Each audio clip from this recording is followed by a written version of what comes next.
The case of the 3 rocks emails really catches your attention right off the bat.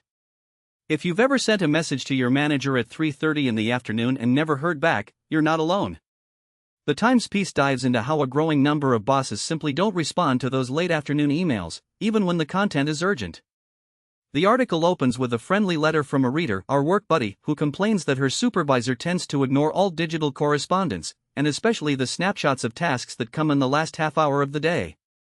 It points out that this kind of late-day silence can cascade into core productivity delays. When a message is dropped in a crowded inbox at 3:30, it can sit under a dozen other notifications until the next day. So what does the piece suggest?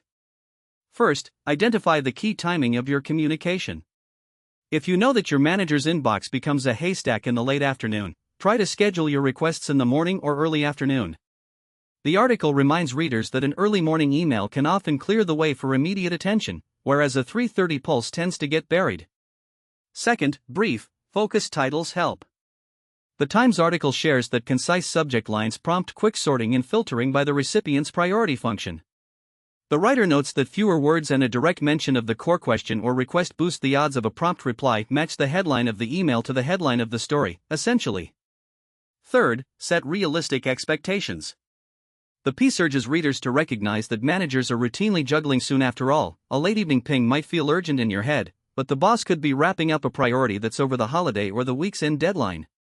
The article calls for a bit of patience and recommended that you give 1 or 2 business days before following up, unless you're dealing with an absolute time-critical situation. Finally, the Times piece adds a human touch. A short note asking if the task still stands or if it's been moved to a different agenda item can nudge the manager back into action. You're not demanding a response, you're merely confirming that the issue remains on their radar. In summary, if you're part of the group that feels the sting of unreturned 3:30 emails, consider timing your message differently, keeping the subject line razor-sharp, setting a clear expectation of when you might need an answer, and gently nudging with a follow-up. It's not so much about the time the email arrives, it's about how you frame it. That's all for today. Thanks for listening.